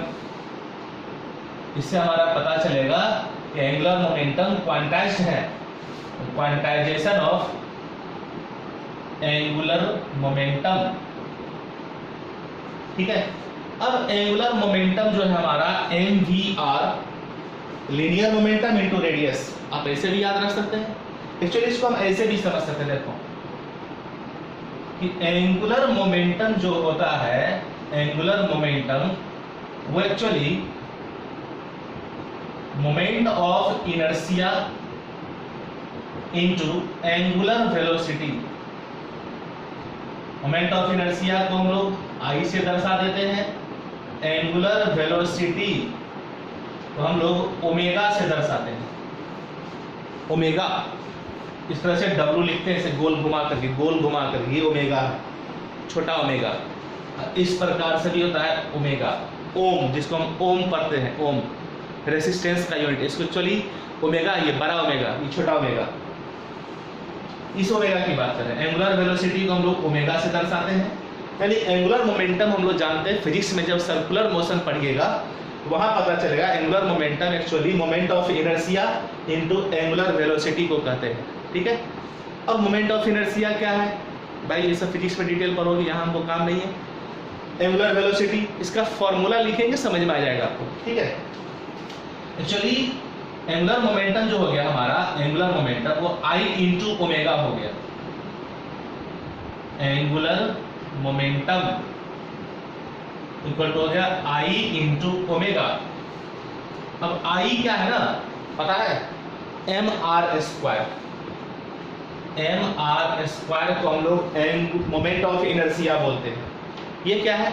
Circular path पर कोई बॉडी घूम रहा है ना, उस बॉडी का, उस ऑब्जेक्ट का मास होगा m, रेडियस तो होगा कुछ ना कुछ जिस पर वो घूम रहा है, उस रेडियस का स्क्वायर कर देंगे तो उसका मोमेंट ऑफ इनर्शिया निकल जाता है। सिंपली सोचो, m क्या है? मास उस ऑब्जेक्ट का जो सर्कुलर पाथ पर घूम रहा है, और r हो गया उस सर्कुलर पाथ का रेडियस, उसका स्क्वायर, ठीक है, उस बॉडी का मोमेंट ऑफ इनर्शिया कहलाता है। इनटू एंगुलर वेलोसिटी, एक होता है वेलोसिटी जिसको हम कहें v, एंगुलर वेलोसिटी, उसमें v में r से डिवाइड कर देंगे रेडियस से, v/r, ये हो गया हमारा एंगुलर वेलोसिटी, ओमेगा का फॉर्मूला v/r। एक r से एक r कैंसिल हो गया तो क्या आ गया? mvr नहीं आ गया, mvr। यही तो एंगुलर मोमेंटम का लिख रहे हैं यहाँ पर, angular momentum mvr। Angular momentum के जगह पर हमने mvr क्यों लिखा, कैसे लिखा, पता चला? इस फॉर्मूला से जो फिजिक्स से निकाल कर यहाँ लाए हैं। ठीक है, ये समझ गए? ये एक फॉर्मूला हो गया। तो बोहर का कहना था कि बोहर ने जो अपना सारा डेरिवेशन या सारा फॉर्मूला डिराइव किया, इसी को रेफरेंस मान के उसने कहा हमारे सारे पोस्टुलेट्स में ये फॉर्मूला एप्लीकेबल होने वाला है। अभी और बाकी है, बहुत कुछ बाकी है। ठीक है, इतनी बात समझ में आ गई? स्क्रीनशॉट ले लो इसका। अगर कहीं दिक्कत होती है समझने में ना, थोड़ा सा पीछे जाइए, वीडियो को पॉज करके एक बार फिर से सारी बातों को सुनिए ध्यान से, समझ में आ जाएगा क्या पढ़ा रहे हैं सब। बच्चों नेक्स्ट समझो एक चीज यहाँ पर देखो, नेक्स्ट हम लोग पोस्टुलेट समझ रहे हैं। नील्स बोहर ने क्या कहा, अगर हाइड्रोजन या हाइड्रोजन लाइक स्पेसीज पर बोहर का एटॉमिक मॉडल काम करता है, सिंगल इलेक्ट्रॉन कंटेनिंग स्पेसीज पर, तो मान लो ये हाइड्रोजन या हाइड्रोजन लाइक स्पेसीज है जिसमें इलेक्ट्रॉन यहाँ पर घूम रहा है फर्स्ट ऑर्बिट में। ठीक है, इलेक्ट्रॉन ये घूम रहा है मान लो, तो इसमें ना एनर्जी का यहाँ पर लॉस हो रहा है, न ही एनर्जी का यहाँ पर गेन हो रहा है। Without losing and gaining energy the electron revolve continuously, electron बिना एनर्जी लॉस और गेन किए हुए कंटिन्यू घूम रहा है। ठीक है, तो ये जो है स्टेट हमारा ग्राउंड स्टेट या नॉर्मल स्टेट कहलाता है, जिसमें इलेक्ट्रॉन ना एनर्जी लॉस कर रहा है ना गेन कर रहा है, बिना एनर्जी लॉस गेन किए हुए अपने फर्स्ट ऑर्बिट में कंटिन्यूअसली घूम रहा है। तो एटम के इस स्टेट को हम लोग ग्राउंड स्टेट या नॉर्मल स्टेट बोलते हैं। ठीक है, और ये बात समझ में? अब क्या हुआ, ये इलेक्ट्रॉन एक अमाउंट ऑफ एनर्जी गेन किया और गेन करके किसी हायर ऑर्बिट में चला गया। मान लेते ये हायर ऑर्बिट में यहां चला गया, है ना? ठीक है, यानी radiation of frequency new, radiation of frequency new, मान लेते हैं किसी न्यू फ्रीक्वेंसी का रेडिएशन इस इलेक्ट्रॉन पर स्ट्राइक हुआ और ये इलेक्ट्रॉन यहां से यहां जंप के चला गया। सपोज करो यहां पर इस इलेक्ट्रॉन का एनर्जी En1 था, यहां पर इलेक्ट्रॉन का एनर्जी En2 है, मान लेते हैं। अब आपसे पूछा जाएगा कितना एनर्जी इसने एब्जॉर्ब किया। मान लो यहां पर कुछ एनर्जी था इसका, सपोज करो 10 जूल था, और ये 20 जूल एनर्जी गेन करके यहां चलाया, यानी इसका मतलब यहां ये हुआ, यहां पर इलेक्ट्रॉन का एनर्जी 30 जूल है, यहां पर 10 जूल था। मान लेते इस फ्रीक्वेंसी जो है यहां पर इसका एनर्जी निकालेंगे, अगर इस फ्रीक्वेंसी का एनर्जी निकालेंगे तो h न्यू से निकलेगा, जैसा कि हमने प्लैंक्स क्वांटम थ्योरी में पढ़ा था। इस रेडिएशन का अगर एनर्जी पूछेंगे, इस रेडिएशन में क्या है, फोटोन, फोटोन। ठीक है, तो ये फोटोन अपना इंटायर एनर्जी, अपनी एनर्जी जो है इस इलेक्ट्रॉन को ट्रांसफर कर दिया। अब इस फोटोन का जितना एनर्जी रहा होगा, ये इलेक्ट्रॉन उतना एनर्जी गेन करके हायर में चला गया। ठीक है, यहां पर जाने के लिए जो एनर्जी चाहिए था वो एनर्जी इस फोटोन के पास था, मान लेते हैं, और यहां पर लिया और यहां कूदकर चला गया। यहां पर इसका 10 जूल एनर्जी था पहले से इलेक्ट्रॉन का, इसको हम En1 कहें, और यहां पर एनर्जी इसका En2 हो गया। अब यहां पर मेजर कर रहा है एनर्जी तो 30 जूल आ रहा है। Law of conservation of energy के नियम से हम कहेंगे यहाँ 10 था, यहाँ 30 है, इसका मतलब ये इलेक्ट्रॉन जो था 20 जूल एनर्जी गेन किया होगा, तो ही वो 20 जूल एनर्जी गेन करके यहाँ पहुंचा होगा। ठीक है, और ये बात समझ में कोई दिक्कत यहाँ पर? तो ये इलेक्ट्रॉन जब यहाँ अपने ग्राउंड स्टेट को छोड़ करके एक एनर्जी का अमाउंट लेकर किसी हायर ऑर्बिट में अगर चला जाता है तो उस हायर एनर्जी लेवल को हम लोग एक्साइटेड स्टेट बोलते हैं, एक्साइटेड स्टेट। ठीक है, और मजे की बात ये समझो कि इलेक्ट्रॉन जब हायर ऑर्बिट में जाता है एनर्जी ले करके, तो वो लाइफ टाइम के लिए वहां नहीं जाता है, बहुत ही शॉर्ट टाइम ऑफ इंटरवल के लिए, माइक्रो सेकेंड में कहो, 10 to the power -6 second, 10 to the power -6 second, यानी 1 सेकेंड का भी 10 लाखवां हिस्सा, 10 लाख टाइम्स कम 1 सेकेंड का, उतने ही टाइम के लिए वो हायर ऑर्बिट में जाता है और फिर रिटर्न आता है वो। जैसे मान लो कि हम लोग कहीं जाते हैं घर से बाहर घूमने के लिए, तो हमेशा के लिए तो नहीं जाते हैं ना, फिर तो वापस आते हैं। ठीक है ना, कुछ दिनों के लिए हम लोग बाहर जाते हैं फिर वापस चले आते हैं। बस यही बात यहाँ सोचनी है कि कोई भी इलेक्ट्रॉन एनर्जी लेकर अगर हायर में जाता है, लाइफ टाइम के लिए वहाँ नहीं गया है। इलेक्ट्रॉन का जो वहाँ टाइम गया है जितने समय के लिए, 10 to the power -6 से भी छोटा होता है, फ्रैक्शन ऑफ सेकेंड के लिए वो हायर में जाता है, फिर रिटर्न आएगा। अब सोचो कि जितना एनर्जी लेकर ये यहाँ से यहाँ गया होगा, उतना ही एनर्जी लॉस करके फिर वापस आएगा, कंजर्वेशन ऑफ एनर्जी के नियम से। अगर ये यहाँ से 20 जूल एनर्जी लेकर यहाँ गया, यहाँ 30 हो गया, और यहाँ से फिर रिटर्न बैक आता है, रिवर्ट बैक वो आता है, रिवर्स आता है, तो 20 जूल एनर्जी रिलीज भी करेगा। समझे? यानी यहाँ पर डेल्टा ई जो होगा चेंज इन एनर्जी, वो En2 माइनस En1 होगा, जो इस hν के बराबर होगा। या इसी को हम h into c by lambda भी तो लिख सकते हैं। या यहाँ से अगर हम लैम्डा निकालेंगे तो h c by delta E, या लिखेंगे H c bye En2 minus En1, ऐसे लिखो। यानी यहां से भी लैम्डा निकाल सकते हैं, या ये ध्यान में रखना है ना। En2 यहां पर बड़ा होगा, En2 ग्रेटर होगा En1 से, ये भी ध्यान रखना है। En1 लोअर एनर्जी लेवल का एनर्जी है, एनर्जी लेकर आगे गया तो सीधी सी बात है यहां पर इलेक्ट्रॉन का एनर्जी सबसे कम होगा, और आगे जैसे जैसे अगर बढ़ता है तो एनर्जी उसका बढ़ते जाएगा, क्योंकि लोअर से हायर में जाने के लिए तो एनर्जी गेन किया है, तो एनर्जी गेन करेगा तो उसका एनर्जी तो आगे जाके बड़ा हो जाएगा ना। यहाँ 10 था, यहाँ 30 हो गया। मान लो कि इसको और आगे जाना था, यहाँ पर ही मान लो 40 गेन कर लिया, तो 40 गेन करके मान लो यहाँ चला आया, यहाँ घूमने लगा, यहाँ था 10, 20 लिया तो यहाँ हो गया 30, यहाँ 40 लिया तो हो जाएगा 50। बात समझ रहे ना, मैथमेटिकली सोच के देखो, क्लियर है? यानी जैसे जैसे न्यूक्लियस से डिस्टेंस बढ़ेगा इलेक्ट्रॉन का, उस इलेक्ट्रॉन के पास एनर्जी भी बढ़ते चला जाएगा, यानी सिस्टम का एनर्जी बढ़ते चला जाएगा। हम लोग सिस्टम का एनर्जी आगे पढ़ेंगे, एक्चुअली इलेक्ट्रॉन का एनर्जी हम लोग बोलते हैं, लेकिन ये पूरा इलेक्ट्रॉन और न्यूक्लियर पूरे सिस्टम का एनर्जी होता है। ये समझ में आ गया? अब समझो अच्छी देखो कि अगर मान लो इलेक्ट्रॉन यहाँ हायर ऑर्बिट में घूम रहा है, जो ये वाला है यहाँ पर है वो, ठीक है। जब ये मान लो कि अपने लोअर ऑर्बिट में जब आएगा, जब ये अपने लोअर ऑर्बिट में आएगा जंप करके, ठीक है, एक रेडिएशन निकालेगा, ये रेडिएशन के फॉर्म में ही एनर्जी का लॉस करेगा, ठीक है। ये हो गया रेडिएशन ऑफ फ्रीक्वेंसी न्यू,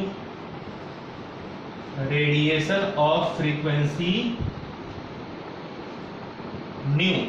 अगर यहां पर एनर्जी En2 था, यहां पर En1 था, तो समझो ध्यान से कि लोअर से मान लो ये फर्स्ट ऑर्बिट है, ये सेकेंड ऑर्बिट है, तो पहला से दूसरा में जाने के लिए जितना एनर्जी गेन किया था, दूसरा से पहला में आने के लिए उतना ही एनर्जी का लॉस करेगा रेडिएशन के फॉर्म में। ये रेडिएशन के फॉर्म में ही एनर्जी का लॉस होता है, ठीक है। यानी एनर्जी कंजर्व है कि अगर कोई इलेक्ट्रॉन लोअर से हायर में जाता है किसी भी ऑर्बिट में, जितना एनर्जी ले करके, अगर वो इलेक्ट्रॉन वहां से फिर वापस आएगा तो सेम अमाउंट ऑफ एनर्जी का लॉस करेगा, ठीक है। कैसे निकालेंगे उस एनर्जी को? यहाँ देखो, एनर्जी एब्जॉर्ब करके हायर में जाए या एनर्जी इवॉल्व यानी लॉस करके लोअर में आए। ठीक है, अब ये नहीं सोचना कि सर चौथा से पहला में जाएगा और दूसरा से पहला में जाएगा, दोनों में सेम एनर्जी लॉस होगा क्या? कैसे होगा? सोचो, अगर पहला से दूसरा में गया है तो दूसरा से पहला आने में सेम एनर्जी लगेगा, पहला से चौथा में गया तो चौथा से पहला में आने में सेम एनर्जी, यानी पहला से चौथा में गया तो जिस फ्रीक्वेंसी का रेडिएशन यानी एनर्जी एब्जॉर्ब करके फोर्थ में गया है, वो अगर फोर्थ से 1 में आएगा तो सेम अमाउंट ऑफ एनर्जी वो लॉस करेगा रेडिएशन के फॉर्म में। ठीक है, तो एब्जॉर्ब एनर्जी हो या इमिटेड एनर्जी, एब्जॉर्ब एनर्जी या इमिटेड एनर्जी इक्वल होगा, बशर्ते यहाँ ऑर्बिट नंबर सेम होना चाहिए कि पहला से चौथा में गया है तो चौथा से पहला में आएगा तो उतना ही होगा, जितना लेकर गया था उतना लॉस करके आएगा। तो ये एटम का जो पहला ऑर्बिट है, फर्स्ट ऑर्बिट है, ये एटम का कहलाता है ग्राउंड स्टेट। इसमें बिना एनर्जी लॉस और गेन किए हुए ये कंटिन्यू घूम रहा है, ये एटम का ग्राउंड स्टेट या नॉर्मल स्टेट कहलाता है। लेकिन अगर ये इलेक्ट्रॉन किसी भी एक्सटर्नल सोर्स से, वो एक्सटर्नल सोर्स लाइट हो सकता है, इलेक्ट्रिक करंट हो सकता है, हीट हो सकता है, इसके फॉर्म में एनर्जी गेन करेगा, एक फिक्स्ड वैल्यू फोटोन का एक निश्चित वैल्यू गेन करके वो हायर में चला जाता है। तो जब ही इलेक्ट्रॉन अपने लोअर को छोड़ के हायर में जाएगा तो वो उस एटम का एक्साइटेड स्टेट कहलाता है। हायर ऑर्बिट में इलेक्ट्रॉन है तो वो एक्साइटेड स्टेट कहलाएगा, एनर्जी गेन करके हायर में गया है तो चूंकि एक्साइट होकर वहां गया, एनर्जी लेकर गया है, उसको बोलेंगे एक्साइटेड स्टेट। और एक्साइटेड स्टेट जो होता है इलेक्ट्रॉन का बहुत ही शॉर्ट इंटरवल ऑफ टाइम के लिए होता है, फ्रैक्शन ऑफ सेकेंड के लिए वो हायर ऑर्बिट में जाता है और फिर एनर्जी उतना ही लॉस करके पुनः अपने ऑर्बिट में वापस लौट कर चला आता है। तो जब लौट कर वापस आएगा तो एनर्जी रिलीज तो करेगा ना, चूंकि आगे एनर्जी ज़्यादा था और नीचे आएगा तो एनर्जी कम होगा, तो ज़्यादा से कम कैसे आएगा? लॉस करेगा, फोटोन के फॉर्म में, रेडिएशन के फॉर्म में एनर्जी निकाल दिया उसने फिर से। क्लियर है? इतनी बात समझ में आ गई? बस इन्हीं बातों को हम लिखेंगे, इस वीडियो को ब्लॉक करेंगे। ठीक है, चलो उससे पहले इसको नोट कर लो, केवल लिखना बाकी है। जो भी समझा रहे थे ना उसको बोर्ड पर लिख देते हैं, आप उसे नोट कर लेंगे।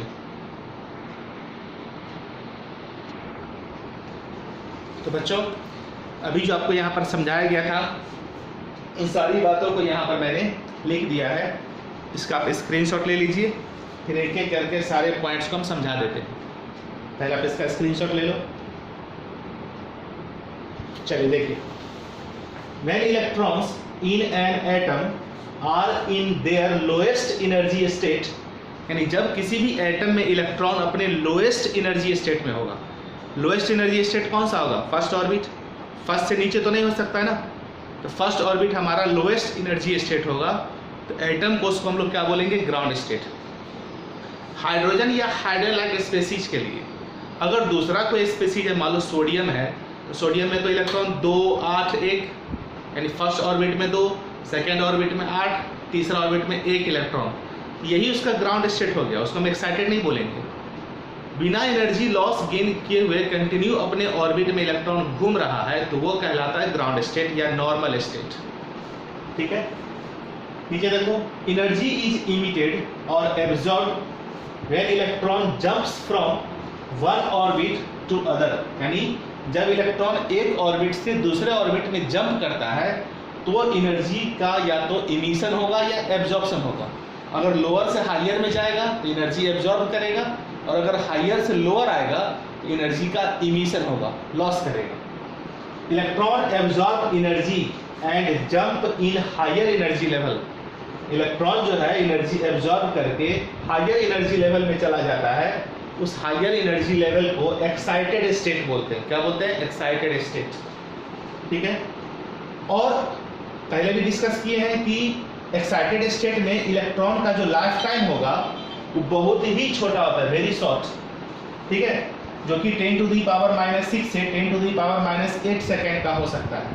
फ्रैक्शन ऑफ टाइम है, बहुत छोटा टाइम के लिए गया है, इसलिए ये इलेक्ट्रॉन जो है तुरंत फिर हायर एनर्जी से लोअर एनर्जी में जंप बैक, यानी वापस जंप करके रिटर्न आ जाता है। ठीक है, तो उसमें क्या करेगा? वो लाइट के फॉर्म में एनर्जी को इमिट करेगा जिसका एक डेफिनेट फ्रीक्वेंसी या वेवलेंथ होगा। ठीक है, यानी यहाँ देख फिर से पेपर चीज को पढ़िए। Since the life time of electron in excited state is very short, इतना it immediately jumps back to the lower energy level by emitting energy in the form of light of suitable frequency or wavelength।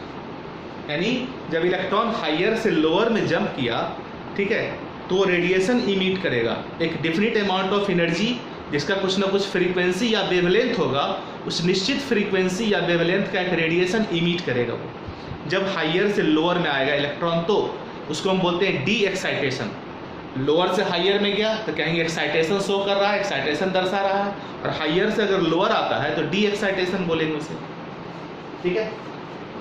The electron does not absorb or emit energy whereas it is moving in orbit। यानी जब electron अपने orbit में घूमता है तो वो न ही energy absorb करता है न ही रिलीज करता है, लेकिन अगर उसे हम किसी एक्सटर्नल सोर्स से एनर्जी प्रोवाइड करें तो वो इलेक्ट्रॉन क्या करेगा, लोअर एनर्जी से यानी लोअर एनर्जी लेवल से हायर एनर्जी लेवल में जंप करके चला जाएगा, ठीक है।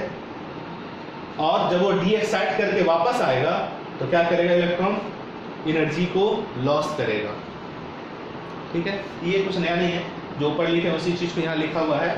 The electron does not absorb or emit energy whereas it is moving in orbit. यानी जब वो ऑर्बिट में घूमता रहता है तो एनर्जी लॉस गेन नहीं करता है। When electron jumps from lower to higher energy level it absorb energy but during de-excitation, मतलब जब वापस आता है electron jumps from higher to lower energy level, तो इलेक्ट्रॉन हायर से लोअर एनर्जी लेवल में जंप करता है, वही बात है, ठीक है। तो इस प्रकार यहाँ से जो बेसिक पोस्टुलेट्स था यहाँ पर बोर्स मॉडल ऑफ एटम का एक पार्ट को फिनिश्ड हो गया।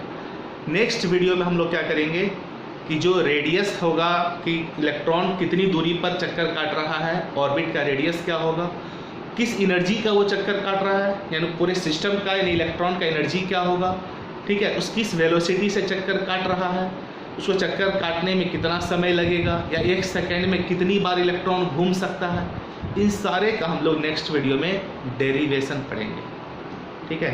तो ये वीडियो थोड़ा सा बड़ा हो गया है, इससे कोई बड़ी बात नहीं, आप इसे एक बार या दो बार में देख लीजिए, काफ़ी इम्पोर्टेंट टॉपिक है, टाइम देना होगा थोड़ा सा, दरफराने या घबराने से नहीं होगा, ठीक है। थोड़ा सा बड़ा वीडियो ये जरूर बन गया, लेकिन आपको थोड़ा सा पेशेंस के साथ वीडियो को वॉच करना है, कहीं पर दिक्कत होगी फिर से देखिए और सारे का नोट्स तैयार कर लीजिए, ठीक है। फिर नेक्स्ट वीडियो में हम लोग इसको फर्दर बोहर के एटॉमिक मॉडल को कंटिन्यू करेंगे। Thank you, okay.